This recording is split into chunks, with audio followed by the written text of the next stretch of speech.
So, what a crazy day for Tesla stock. Brian will give us his technical analysis and his expectations. Mhm. Also, Tesla met with Walmart today at their mega charger facility. What might that mean? Mhm. Elon has given us some details on the space-based data satellites, and he made a huge announcement that was rumored to happen, and it just happened a few minutes ago.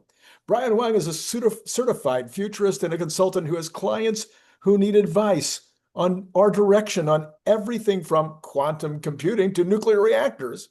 And we get him to share some of that once or twice a week. You should also check out his science blog, nextbigfuture.com, which is the biggest such blog in the known universe. Okay, we can't bury the biggest story of many huge stories. In fact, it might be the biggest story of the year. Sawyer Merritt is reporting breaking Elon Musk has just officially confirmed that SpaceX will IPO in 2026. In short, SpaceX will use the money it raises in the IPO to move even faster. It will take a lot of cash to design and build the satellites and launch the rockets to deploy data centers in space. So the IPO is confirmed. We expect a carve out for Tesla shareholders. And we learn that the reason for this whole thing is space-based data centers, something you first wrote about in our book, AI Rising. So what are you thinking about right now? You've just come from a quantum computing seminar, and now you're hearing that the SpaceX IPO is on. So I'm saying that I thought, the rumors of the SpaceX IPO were for real, and for the reason of AI data centers in space, which you've had multiple videos talking about. That again, I said that was for real too, right? And going to come faster than anyone realized. So basically, all those things were what I expected, and so the acceleration to the IPO is because they need the money. That I know they need to make factories and factories for the satellites, factories for the solar in space on those satellites. They need to make more launch towers, launch facilities. So there's a lot of stuff they need to do. I knew they needed the money to do it, and they would need to do an IPO to do it. Before people were saying, well, he needs to go to Mars. He no way a publicly traded company can go to Mars, right? Space-based data centers take care of that problem in multiple ways. Because if I'm launching 100 gigawatts to space, a gigawatt of AI data center on the ground right now costs about $50 billion. If I can build 100 gigawatts in 1 year, that is $5 trillion worth of value. Mars becomes a rounding error. But as I write in the book, you can make 4,000 terawatts of power on Mars, Right. right? So that is $1 million trillion of AI data center, right? Mars will be a huge data center profit center for Elon and for everyone else. So the speed with which they will build in orbit and build on the moon and then build on Mars will make people's heads spin. We're going to get the Star Trek future blindingly fast, and a Star Trek future where the economics work, where it's like if you build a massive thing in space, you will make way more money. So I have so many questions. One of the first ones is I'm based on the articles I'm seeing and what you and I have already talked about, is that this means Tesla will definitely be building fabs Yes. because the requirement for the chips Yeah. will be so huge that Right. nobody existing will be able to. I mean, it's going to take those 10 fabs to Right. take care of the Optimus and also put these chips in space. Right. So that alone is a massive increase in the valuation of Tesla. So the other thing is that of the $50 billion, or if you get in volume, get it down to 20 billion dollars, because it'll be cheaper to do it in space than on the ground, Right. is that about half the money, even though SpaceX is doing all the launching, building the satellites, the chips a lot of them will come from Tesla because one, if Elon's going to put up 100 gigawatts, he can put up 100 million chips. He doesn't want to pay Jensen 70% margin on those chips, right? He wants his own chips. It's worth literally tens of trillions of dollars for him to do it himself, right? So then Tesla is making the chips. Tesla makes the money on the chips, right? So that is where Tesla will be making its money. Tesla will become the, co-NVIDIA. NVIDIA will still make a lot of chips, but Tesla will also make a lot of chips, about equal. They're tough competitors, but also all the chips that Jensen makes, he will be thanking Elon for launching them into space to turn them on, right? So SpaceX and Tesla will both be printing money off of this thing. And you see in AI Rising, our book behind you, that it has the Optimus there. We have the Optimus in the Vesuvian man pose. So everyone's saying that, in the Tesla community, all our videos have been saying Tesla Bot is the biggest ultimate product. I'm saying AI in space is the biggest product. That because if I launch 100 billion or 300 billion, 100 gigawatt, 300 gigawatts per year through the 2030s, I'm looking at 100 million to 300 million chips per year, right? So then over the course of the decade, I'm looking at 3 billion chips up in space turned on, right? The problem that Tesla Bot has is that there's not enough power to run more than 1 billion bots, right? Because the entire United States has 460 gigawatts of power, right? Mm-hmm. The whole reason we're going to go to space is because we can't build the power fast enough. Right. We may be able to do 5%, 10%. The United States added 100 terawatt hours of power, electricity last year, right? The 100 gigawatts is 800 terawatt hours, 8 times more. Right. And then we can go to 300 gigawatts, so that's 2,400 terawatt hours in 1 year. So 24 times more power than we can add on Earth, right? So there's only so much power I can divert over to Tesla bots, right? So if I only add, let's double how much we can add, triple how much you can add, 300 terawatt hours, I can add 8 times, 10 times more power in space. So that means that will grow faster. And the value I get from a chip in space versus a chip in a bot is not that different. Maybe I can get twice as much because the bot's doing stuff and doing things. Right. But the chips in space will be doing inference, answering questions, will be really valuable, right? So thus, hearing here first, AI data center in space, even bigger than Tesla bot. And you already thought that the communications aspect of what SpaceX was doing was going to be bigger than bots. Right. All right, now next, there's so much going on this thing. Yeah. Oh, by the way, for my writing about this stuff, yes, Elon replied to my post about AI data centers in space. That's right, and said, I wrote about Mars and about how big it all is going to be, and then he replied, yes, the lunar part is going to be 100 terawatts per year. So when he says lunar is going to be 100 terawatts per year, that is 1,000 times more than 100 gigawatts in space in 2030. 1,000 times more. So he's saying a million tons of satellites per year going to Earth orbit from Earth, then 1,000 times more, 1 billion tons of satellite per year from the moon, right? Which, to your point about fabs, he will need to make hundreds of fabs on the moon. The reason he's making one on Earth now is to perfect it and make it ready, do the experiments to move it to the moon. So people say, well, TSMC, Samsung, they have more experience. No one had experience making on the moon fabs. So Elon must perfect that knowledge here and move it there in large numbers. My estimate is the scale of mining, factory, and fabs on the moon will be between the size of Rhode Island or Taiwan on the moon. On the moon.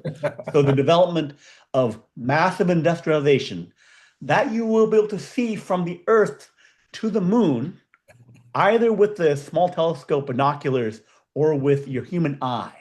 You'll see, wow, that new dark spot on the moon, that's all the factories we built on the moon. Okay. All right. So let's go on to this next idea.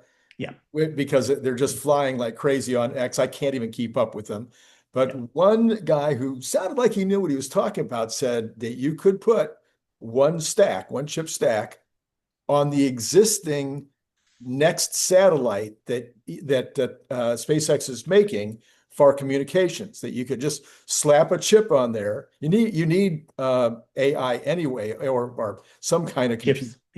on the satellite. So now you're going to put one of these inference chips on there, and you're going to put that in space, and you're going to, since it's just a smaller kind of unit, you're going to hook these up and you're already going to do this with lasers between the satellites anyway. So you've already got laser communications between the satellites. Now you can get them all working together. I always forget what they call that. A cluster rack. Yeah. So they're all doing anyway. So they're going to work together, and then you can send. So we could and Elon, I think, I didn't have time to read all these things. I saw the kind of a start of a concept that Elon was putting down, talking about that the Gen 3 satellites are going to be ready, and Starship should be ready in the third quarter. So we might start sending some chips into space in the third quarter. Right. Okay, that's true. All that's true. All that's true. Yes. So he talked about the current version of the Gen 3 satellite for communications, 3 times bigger than the current satellites we're putting up there. Will have 20 kilowatts of power. I actually thought they would have more initially, but he had 20 kilowatts of power. But he said we'll be able to get them to 100 kilowatts very easily, and then 150 is doable. Wow. Which is what I expected. I thought the low number was 68, but he's saying it's 20. So he knows I don't. Yeah. And then going to 100, 150 was about my expectation as well. 100, 150 kilowatts is enough for 50 to 80 chips of the NVIDIA type. The Tesla chips will use lower power, so you can put more of them in there. But you need more to equal a NVIDIA chip. Still, it's what they call a rack. Right. So it looks about the size of a refrigerator. Yeah. A bit taller, heavier. So that's 72 chips in an NVLink NVIDIA rack. And so won't they be smaller because they don't need cooling? Yes. Again, you will spacify them by making it as light as possible, taking out certain things that are terrestrial cooling, water cooling, and doing radiative cooling. So you make those modifications as the extra parts. But to your point, you can take out some communication stuff and put in the chips, and it will just work. As I said, it's relatively easy. It's what they call, I keep the satellite bus the same. The satellite bus meaning all the power, the communications, the other stuff, the shell of the satellite. And then the working component, I take out and then put in the new stuff. Communications out, I'll still leave some communication in. Right. But most of it out, and then put in the compute chips. Okay, so the other thing that came up today, and I did some research on this earlier today, and then there was some other folks that were commenting on it, is with regard to Tesla shareholders getting some kind of an early option to buy when the IPO comes out. And Elon has talked about this forever. He says not only Tesla shareholders, but also shareholders from his other companies that have private holdings will have, somehow they'll split up the offering. And I had Grok do some analysis of this. You can't do the whole offering to those people. You can Right. do maybe 25 or 30% of the offering to your friends and family, so to speak. Yeah. Right. In order for it to be a public offering, you have to Right. offer it to the public. Okay, so shouldn't that, just the fact that this has been announced that there's going to be 150, I mean, a $1.5 trillion, and it might be more by the time we get there, public offering for SpaceX, where Tesla shareholders will have an opportunity to IPO before the public does. I mean, to buy into the IPO before the public does. Wouldn't that all by itself raise the value of Tesla stock? It very well could. Yeah, yeah. It also raises the value, the IPO also raises the value of Google stock. Google made $1 billion investment in Tesla back when Tesla was worth, like, I don't know, 10, 20 Tesla or billion dollars. SpaceX? Tesla or Sorry, SpaceX? SpaceX. They made an investment in SpaceX back when SpaceX was tiny. Oh, So with the IPO, the SpaceX and Google will be 110 billion dollars, right? So it's moving the needle on that. And then to your point, if there's something of similar scale, actually, I don't think it can be that scale. It ended up being less. So Google end up owning more of SpaceX than Tesla will, unless it's some kind of stock swap thing. I think it will end up being less, but it will. Anyway, so it will matter. It will help. We need to know the details to know how much, but yeah, it will help. yeah. Yeah, Okay, because if you have some shares of Tesla, then you'll get some rights to buy pre-IPO, so-called. I think they call it pre-IPO. right. All right, let's see. Is there anything I'm not saying that you think is important that we should share now? Because those are the only things I saw like coming across on X or other places. Um, Not about the SpaceX per se, but then more on Tesla, right? Which Yes. you have other stuff on Tesla that we talked about, right? Yeah, right. So, so they just have this little picture, and some of the Tesla employees and some employees from Walmart over at the Mega Factory, Yeah, where the Walmart people were visiting today to yeah, talk about, they didn't say, but yeah, they're at the Mega Factory. So yeah, we're assuming they're talking about mega packs are power walls. I don't know which yeah, or both or whatever, but then my little brain got cooking yeah, and I'm like, well, wait a minute, Walmart, they would just need mega packs and power walls. They would need trucks. They would need Optimi. They would yeah. need, I mean, all kinds of things. So this is a pretty wild deal. What do you think? Yeah. So did they announce any particular sales? Like No, it will likely mean future sales, to your point. to my Uh, point, yes. yeah, yeah. So and then there's more construction that Brian White was noticing of a truck charging, it looked like a dedicated truck charging station over in Nevada. So the gearing up to sell semis is happening, and that means more deals. And if we are getting to mid 2026, starting to make 40,000, 80,000 bots per month, then that means a lot more corporate deals for that too. And you can also include that in um, robotaxi to have bots for Oh, yeah. delivery, and then also having them in the semi trucks, which will be robo trucks with the FSD, and those FSD will be far more expensive. Like instead of the $7,000 or $6,000 we charge, or the $1,000 subscription, you'll be looking at a $40,000 per year subscription, or $60,000, where you're replacing the salary of a uh, truck driver, Yeah, and also actually getting 3 times utility. right. So actually getting like a team of 3 truck drivers is what you're equivalent to getting, because we drive your robo truck constantly. Yeah. So getting to $150,000 per year for a robo truck FSD is not inconceivable. Right. So 50,000 trucks at $150,000 of recurring revenue, that's $7.5 billion. So you're already getting this massive boost to FSD trucking. Yeah, so then because my brain works this way, because if I was, back doing my marketing job, I'm like, okay, well, they should be talking to everybody, every department at Walmart that would be involved in these decisions. But then there's also, I don't know, there's some other companies. There's Amazon, Right. there's Kroger, Yeah. is there Pepsi, of course, CVS right? still in business? Yeah. Yeah. I don't, I can't keep them straight. Rite Aid, our Rite No, Aid closed. Did Rite Aid close? I Anyway, think they remain closed. Yeah. okay. So, but you have all these, and then you've got all the fast food locations that also need trucks, and they usually run their own trucks, Yeah. and they need robots, and they need mega packs. Yeah. Right. Yeah, so there should be many, many corporate deals announced for, a flood of products like the semi slash robo truck, as well as the new Megapacks and the Optimus.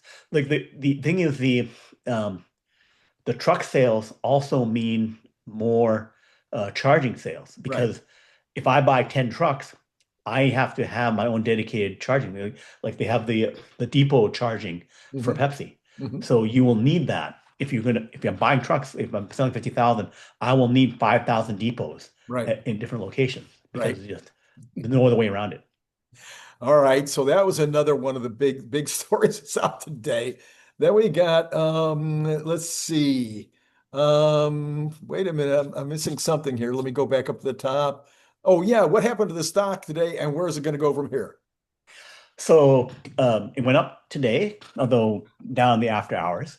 So we're basically in a area just below the all-time high levels. The fact that we're kind of like moving around in here, we're creating more levels where it can kind of like trade around. Positive is more levels to support it on the way down.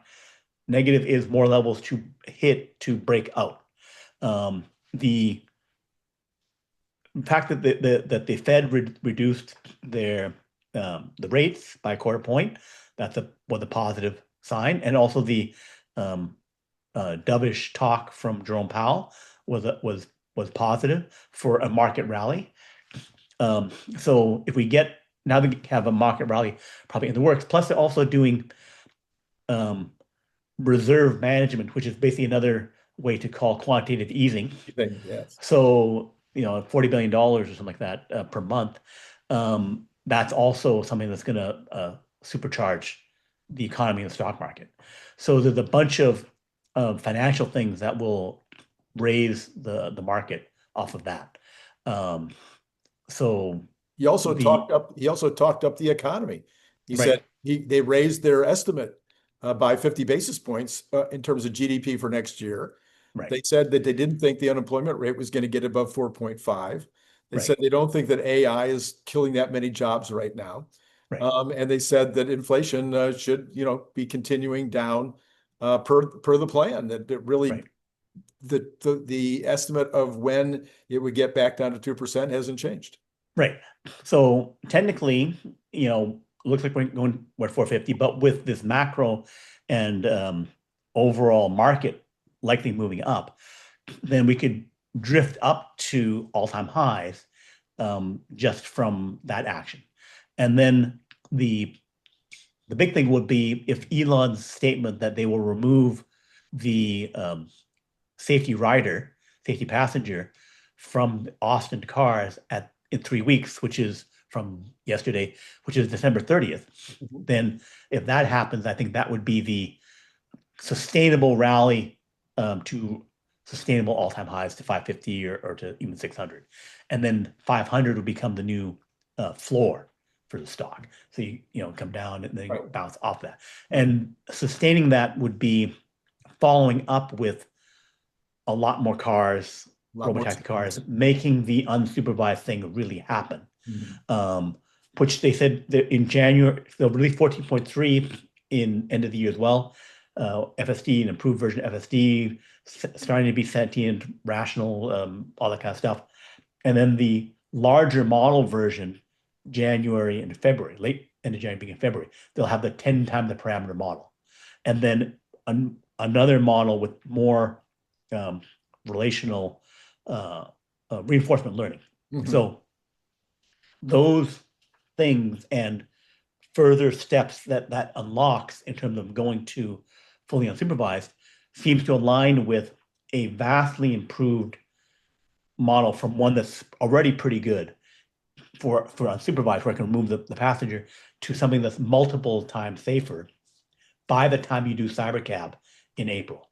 So the risk for Tesla to say, I'm going to remove the drivers in these control situations, and then I'm going to have completely Cybercab ready, mass scale, perhaps tens of thousands of vehicles in April, that seems to be on track to do that. Because making a lot of Cybercabs, they had to spend $5 billion, some number, to get the factories, the unbox process ready.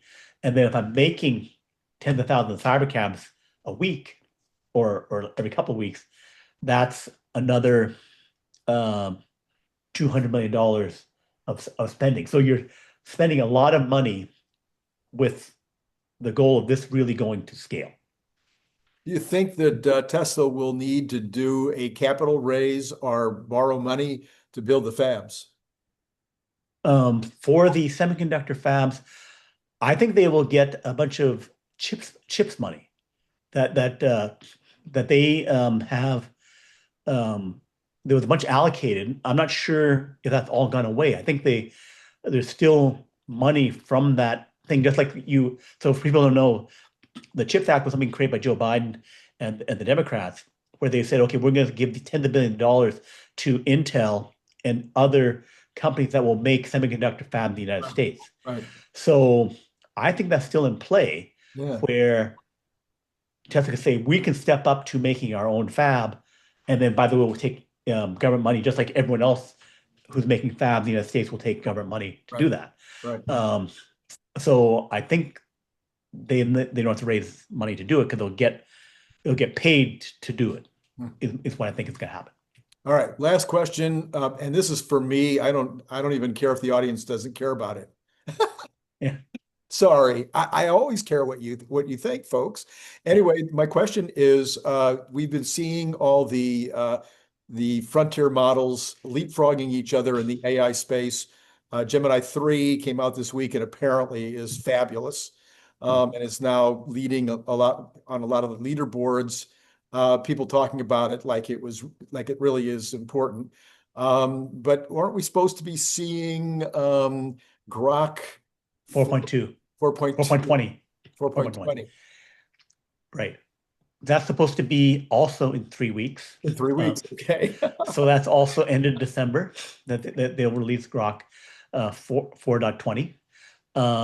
So that's supposed to be like a groundbreaking model where it's going to be really, really good. It was already tested in stock trading. I saw So that. I've done a deep dive on that. Oh, did you? And yes. So the stock trading is a form of, it's doing day trading, where basically it'll hold on to stocks for 10 minutes or 4 hours, and then it'll trade them away right away. Yeah. It's managing real money. They're showing the trades, and they're showing why they did the trades. And they showed, the other models in the competition too. And pretty much, only Grok 4.20 across 4 accounts. They each had 4 accounts. And they're the only one that made money across all 4 accounts, or barely lost any money. Like 10,000 went to like 9,900 or 9,800. I haven't checked the latest thing, because it's still ongoing. Okay. It has not stopped. They're still trading right now. Interesting. And then over 2 weeks, they made $40,000 on the best one, which was called situational awareness, where they would get like news about financial events. They would also know how the other models they're competing against were doing. So they got the situation. They knew what it was. That model for Grok 4.20 turned $10,000 into $14,000 in 2 weeks. Okay. Only 14 days they did that. Okay. And then as they did another week of trading, it went up to another 20,000. So it went from 14,000 to 16,000. And the other thing was that they're using is real money, but they're using special derivatives, call options, where they increase the risk. Okay.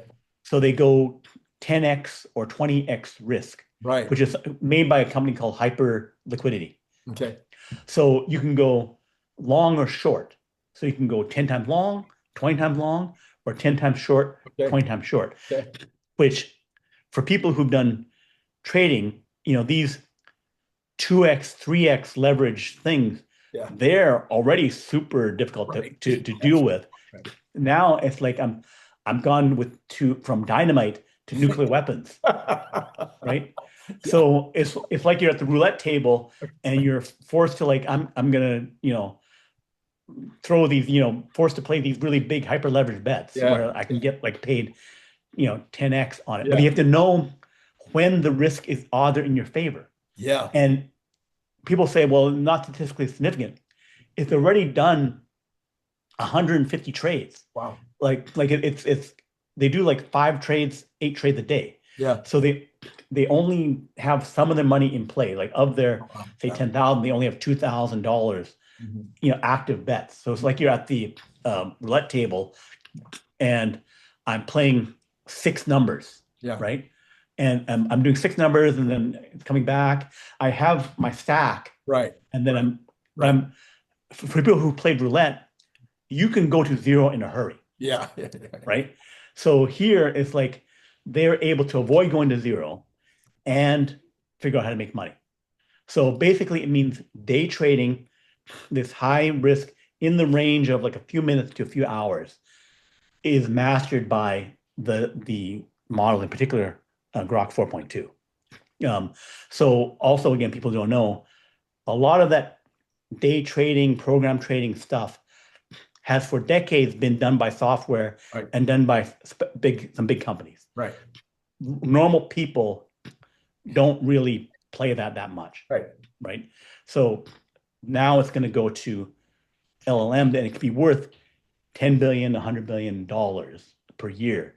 So it's a unique market that if Grok dominates that, then they can say, I have a trading system which they can either sell to other people or they can just do it themselves to make, say, $100 billion on trading. Yeah, Elon says, XAI will never have to raise money again.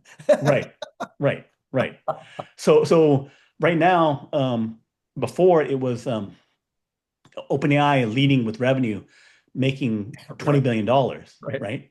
But now, if trading has been cracked by 4.20, then they can quickly scale up to having more revenue than the other models, not competing on the answers thing, which they could still win too. If it's better. If this is something that they mastered this and they mastered something else, because the regular Grok 4 model lost money. It did go from $10,000 down to $700. It lost its money right away. So the difference between 420 and Grok 4 is huge. One is printing money, one was losing money. So the improvement for 420 is huge. And then in 3 months, 2 months after that, we should expect a Grok 5, which will again be even better. So the people who say, AI has been won by Gemini 3 or whatever like that, it's like the leapfrog is going to happen. And then the money printing on this thing could be huge. Okay, Brian, I think this is probably the most important show we've ever done together. I think we covered, holy mackerel, just the SpaceX thing is so massive and so huge and so important, not just for Tesla shareholders, not just for the SpaceX shareholders, not just for Elon, but for the world. It's a big deal. And as they pointed out on what's it called? Moonshots today, they said, 4 weeks ago, nobody was talking about data centers in space. Now these are the geniuses, right? These are the billion-dollar, geniuses that they have on that show with Peter Diamandis, and they're saying 4 weeks ago nobody was talking about it. Well, this book's 2 months old, so you were writing it over 2 months ago. So, I'm sorry, somebody was talking about it. Yeah, I was thinking about it and saying this is going to be huge. And that, when you're launching hundreds of gigawatts, the entire United States, 460 gigawatts. If I go to 300 gigawatts, it's I'm adding more than the power of the United States. Yeah. I'm adding multiples of the entire global oil industry. Right. Right. It's like Yes. the going from it's like going from industrial revolution from horse and buggy to having trains to having cars. That took 50, 60 years, Yeah. to get to some significant level. Now it's like, five Fine. years Yeah. to start going to a significant level of AI data centers in space. It's just like the singularity of technology goes crazy. It's just, this is it. So there's a whole bunch of people out there that haven't bought the book yet. And so Yes. they must not care very much about their children. They must Yeah. not care very much about their grandchildren, or the younger people must not care about their parents. Yeah. I mean, if you care about these people, they need to read this book. As Yeah. somebody pointed out the other day, this is what the future is about, is AI. And Yeah. this is like what we would call a crash course. It's a starter's manual. Yeah. It's not complicated. People can understand it. Yeah. Yeah, people got to buy the book. Buy the book. Yep. But you can also come listen here, like and subscribe to both our channels, and we'll be covering this because this is the most important thing. We'll be updating this, and it's like the developments are happening Every minute. every day. Every minute. Yeah. Okay. Keep track. Okay. Thank you. It's been great talking to you.